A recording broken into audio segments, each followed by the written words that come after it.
За би нэг 3-4 асуулт байна. За нэгдүгээрт учрал сайд маань би бол багш эмч нарын цалинг нэмнэ гэдэг дээр одоо байр суурьтай байгаа. Нэмэх энэ санхүүгийн их усүрийг одоо гарах асуудал энэ сайд нарын багц буюу төсвийн ерөнхийлөгчийн захирагчдын багцаас 10% таннаа л гэж байгаа. Сая учрал сайд маань хэлж байна улсын хурлын бүрийн эрхээ гэдэг. Энэ бүрийн эрхийг нь мэдсээр байж яагаад засгийн газар улс төрийн шийдвэр гаргаад бид одоо өргөн бариагүй ээжж нэмнэ гэдэг улс төрийн мэдээллийг зогсоод байт юм бэ. Хууль зөрчөөд та урсгал зардлыг 24%-аар баталсан гэд ээжж энэ боломжгүй гэдгийг байгаа учраас ингэж орж ирсэн гэдэг байгаа байхгүй. Тэг яагаад ингэ хуралдаад энэ мэдээллүүдийг хийгээд ит. Би ойлгохгүй л. Үнэхээр ингэж байгаа бол асуудлыг шийдийг бол урсгал зардлыг 25 болгоод өгөөч чиг хуулиа гэлс яаралтай гормоор өргөн барьчихл та. Бид одоо хилцээ. Тэгэхээр ийм парламент руу ингэж бас бүх буруу чигтэг энэ хандлага бол үнэхээр таалагдахгүй шүү та нөхдийн. Нэгдүгээр шүү. За хоёрдугаар сая ерөн зүгээр парламентын шийдвэр ямар ч үн цэнгүй гэдгийг шүүхийн ерхий зөвлөл хариулчлаа шүү. Энд бид шүүхийн төсөв, улсын дэд шүүхийн төсөв батлаад явуулдаг. Тэнд нь юу ч биелүүл байхгүй. Ямар ч үндслэл тайлбар байхгүй. Ерөн зүгээр энэ парламентын дээр засгийн газар гарцсан гэдэг нь үйлдэлэр байхгүй. Би сангийн яамныхаа нөхдүүдийг мэднэ, зовлонгийг ойлгож байгаа. Тэгвэл юу шүү манайхаа нэгдсэн төсөв гэдэг чинь бүх юмыг засгийн газар мэднэ гэсэн үг биш. Монгол улс парламентын засаглалтаа орно шүү. Парламент шийдвэрээ гаргаад та нөхдөд өгж явахад ямар ч үндэслэхгүйгээр хасчаад ийм байдлаар ингээд ерөн энэ хууль зүйн байнгын орон шийдвэр чи юу ингэ сууж байгаа чинь болохгүй шүү. Энэ бидэд бас үнэхээр одоо энэ зүйлд хөл толгоонууд нь байран солигдчиход байгаа учраас ийм зүйл одоо явж байна. За хоёрдугаарт нэг зүйл байна. Төсөв асуудал дээр сая зүгээр хариулт байна. Одоо нийслэл дээр газрын асуудлуудыг шийдэхгүйс сургууль цэцэрлэлийн өртөмжийг нэмэгдүүлэх хэцүү гэдэг. Тэгэхээр одоо хүн засгийн газрын зарим санаачлагууд баймаар байна. Яагаад хувийн хвшил 5-6 давхар 5 давхар ерөнхий боловсролын сургууль барьж болдог, улс 2 давхраас илүү барьж болохгүй гэж. Хүүхдийн аюулгүй байдал бус тэмээ тооцож жоод наад зах стандарт өөрчлөхөд бид нарт өгн боломжууд байгаа байхгүй. Тэгээ юу ч хийхгүй. Тэгсэн мөртлөө ингээл бие биелгоо ингээл худлаа хилцгээгээл ингээл байж идэг. Хамгийн одоо хэцүүнүүд нь лин л байна.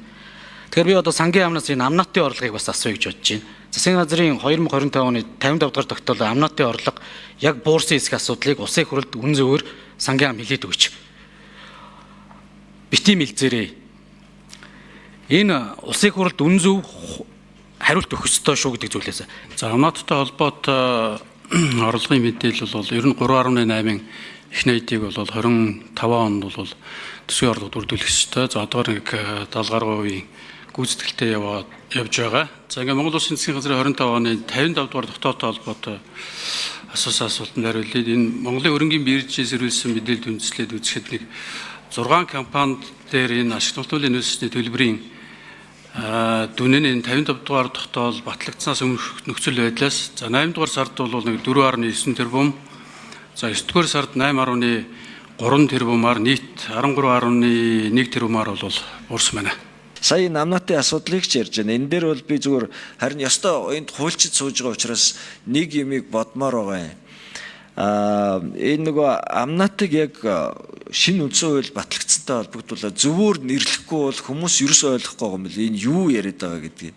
Тэгээ эн чинь бол ёстой нөгөө 6-гийн 2-т байгаа, үндсэн хуулийн 6-гийн 2-т байгаа баялагын одоо эзэмшиж байгаа эзэмшигчийн авч байгаа төлбөр шүү дээ. Royalty гэдэг чинь яг тэр тухайн дээр үедээ гарсан томьёо нь бол тэр өмч хаадын өмч байсан тэр хаад тэр төлбөрийг одоо газрын баялаг ашиглаад хаадад зүгээр тэр юу баялагын ашиглаж байгаагаа төлбөрийг шууд төлдөг байсан. Ийм л юу үндэс гарвалтай томьёо байгаа. Тэгэхээр энийг бол ёстой харин газрын баялагын өгөөжийн төлбөр гэж нэрлээд явбал зүгээр байж магадгүй. Энийг бас хуульчид бодно үйж. Тэгэхгүй амнат гэхлээр яг ямар үндслэлээр бид нар энийг аваад байгаагаа хүн болгонд мэддэггүй юм байлаа. Тэгэхээр эн чинь үндсэн хуулийн 6-гийн 2-ыг чинь хэрэгжүүлэх арга хэлбэрүүдийн нэг нь энэ шүү гэдгийг бол ойлгуулахад зөв байж магадгүй. Төсвийн доктортой байдлын хуулийн тусгай шаардлагуудыг энэ удаагийн төсөв барьсан. Хэрвээ энэ макро тоонуудаа гаргаж өгж байгаа эдийн засгийн яам энэ нэг хэдэнд багшийн эмчийн цалинг бусад асуудлуудыг шингээч яа. Улс төргүүгээр энийг аваад гарья гэвэл хий хоосон ингээд нэг баахан дотоодын нийт бүтээгдэхүүнээ нэмэл худлаа орлого төлөвлөл зарж чадахгүй байж тэр нүүрснийхөө үнийг өндөрөөр тавиал ингээл өөдрөг төсөөлөл орж ирвэл тэгэл галгүй аваад гарах баг. Гэхдээ эдийн засгийн хөгжлийн хаан бол үннийг л хэлье гэсэн. Нүүрс чинь $70 илүү зарагдахгүй. Ийм болчлоо. За яг алдцсны агуулга дээр нэг жоохон найдаа. Тэрний тулд юу их вэ? Дээрэс нь өнөөдөр та боддоо энэ нэрлсэн дотоодын нийт бүтээгдэхүүн нөгөө орлого хоёрын чинь харьцаа 37% төрчээд шүү дээ. Тэр энэний чинь орон зайд хувийн хвшил яаж ажиллах? Одоо энэ төрд ажиллаж байгаа за одоо энэ төрийн албан агчныхаа цалин хөлс ажлын байрны доктортой байдлыг ярьж хагаад хувийн хвшилт байгаа ажлын байраа яаж хадгалж үлдэх вэ гэдгийг мартаж болохгүй шүү дээ. Тийм учраас тэр орлого зарлагын харьцаа чинь өнөөдөр 37% болцоод байгааг энэ удаагийн төсөвдөр 30% болтон бууруулъя. Тэгээ 28 онд 28 хүргье л гэдэг ийм л зорилготой. Тэр энэ орон зайд тэр хувийн хвшил ажилласаа л гэж энэ шаардлагуудаа барьсан. Харин төсвийн доктортой байдлын хуулийн дээр урсгал зардал бол 30% гэж заасан байдаг. Хуулийн дээр гэтэл жилийн төлөвлөгөөнд ч 24 гэсэн байна. Тэгэхээр нөө сайнны гишүүний хэлж байгаагаар жилийн төлөвлөгөөнд тусгагдсан тэр 24-ийг 25 болгоход нэг их 80-ийн орон зай гарчих юм билээ л. За ингээ явъя гэхээр жилийн төлөвлөгөөгөө барья л гэж анх зорчихгүй. Тэгээд тэрнээс биш засгийн газар бол юу вэ гэхээр сая одоо багш эмчнэр одоо нөгөө багш нарын үйлдвэрчний эвлэл ерөнхий сайдд шаардлага тавьчих. Уулзъя. Асуудлаа ярья. Тэр ерөнхий сайд надаас харилцаа энэ бол их хурлын ажил гээд суух ирэхгүй шүү дээ. Ерөнхий сайд уулзах ёстой. Багш нарын үйлдвэрчний эвлэл шахалт үзүүлж гин уулзъя гэж байна. Тэгээ ерөнхий сайд юу гэх энэ их хурлын ажил над хамааг болсон гэж хэлэх хэрэггүй шүү дээ. Энэ ч гүйцэх засаглалын тэргүү. Уулзахдаа энэ цаашдаа их хурлын ажил учраас төсвийн байнгын хорооны даргыг ураад, сангийн сайдыг ураад, за ингээ эдийн засгийн хөгжлийн сайд, боловсролын сайд, хөдөлмөр нийгэм хамгааллын сайд ураад төсвийн байнгын хорооны даргатай.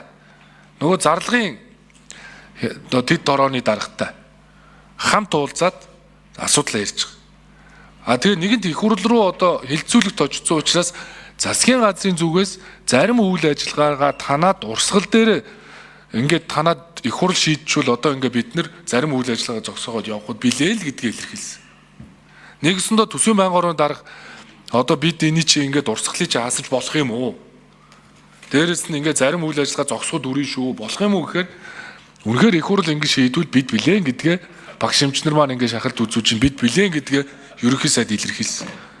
Тэгэхээр энэ бол ямар нэгэн шийдвэр их хэсэдүүтэйгээр их хурлынхаа байнгын ороотой гишүүдтэйгээ хамтраад ажиллаад явъя. Их хурл дээр ч гэсэн ажлын хэсэг байгуулахад энэ сангийн яамныхан л ажиллаж л байгаа шүү дээ.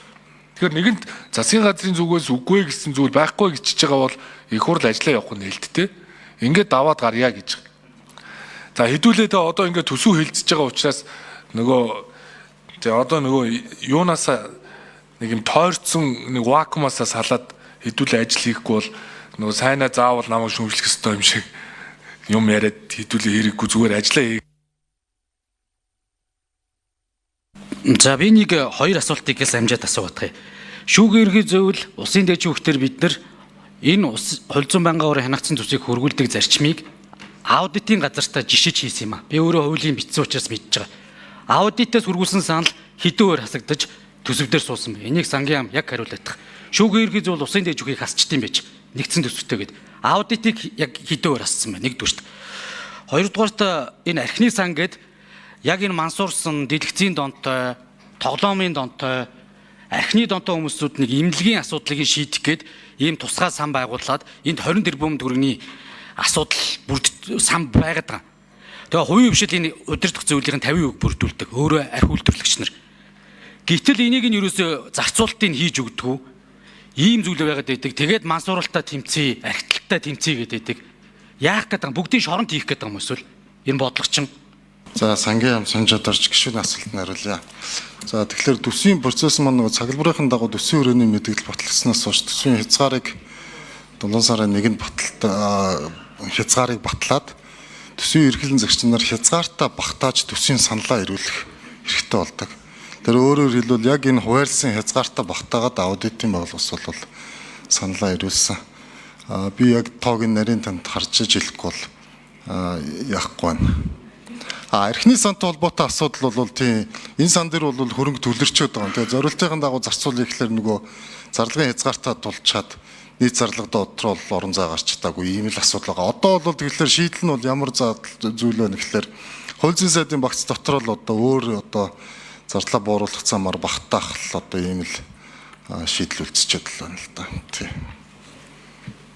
Тэгэхээр яг энэ л бөөрн хэлж байна. Аудитыг та нар бол арай өөр нүрээр харж байгаа, мэдж байгаа. Уг нь энэ үндсэн хууль заасны чинь дагуу засаглалын нэг салаам учрын шүүх эрх мэдэл байхгүй. Ингэж бас алагчилж дэндүү ингэж бас болохгүй.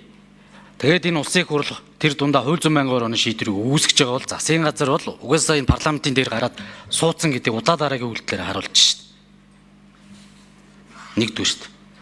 Тэгээ Монгол хүн бол хамгийн том мега төслөгчөд энэ залуучууд ч Мансуур бол архитектанд живчээд байхад эннийхэн бодлого буюу эмчлэе гэдэг тэр мэрэгжлийн хүмүүсүүдийг нь ажилуулах, орд ирийг нь бэлдэх, тэр орчныг нь бүрдүүлэх асуудал төр болохоор мөнгө нь байсаар хахад зарцуултыг хийлгэхгүйгээд энийг эсвэлтгүйгээрээ энэ оруулж ирсэн төсөөрөө бид нар мансуурлалтыг дэмжиж байгаа байхгүй.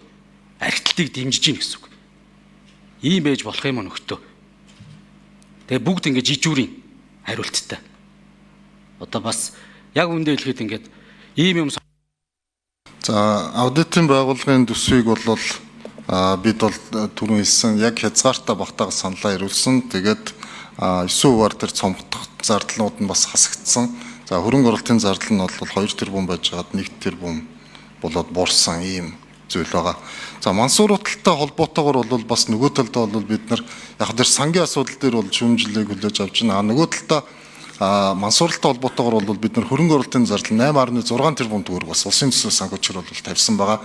За дээр нь цагдаагийн ерхий газар дээр бол харт амигтай тэмцэх тусдаа бол нэгж байгуулна гэд ярьсан байгаа. За үүнтэй холбоотой бол оронтой урсгал зардлыг нь бол тусгаж тавьсан байгаа даа тийм. За сангийн амтгтай энэ сая гишүүн яриад байгаа бичгээр тайлбар өгөх ёстой гэдгийг тэрийн тэгээ өнөөдөртөө ердийн үед би өнөөдөр гэж шаардахгүй. Гэхдээ эн чинь нэлээ эрт тавьчаад шаардаад байгаа бол өнөөдөртөө багтаагаад өгж явах нь зүв баха гэж би зөвлөмөр байна. За тэр юун дээр дахин хэлээд байна. Хууль зүйн байнгын хорооны хянаад баталсан төсвийг бол өөрчлөөд байхгүй шүү. Би энийг бол олон удаа сануулж хэлж ирсэн. Хууль зөрчих бол албан тушаалтнуудад үр дагаваргүй өнгөрдөг зүйл биш шүү. Хариуцлага хүлээх ийм механизм байгаа шүү гэдгийг бол бас сануулж хэлмээр байна.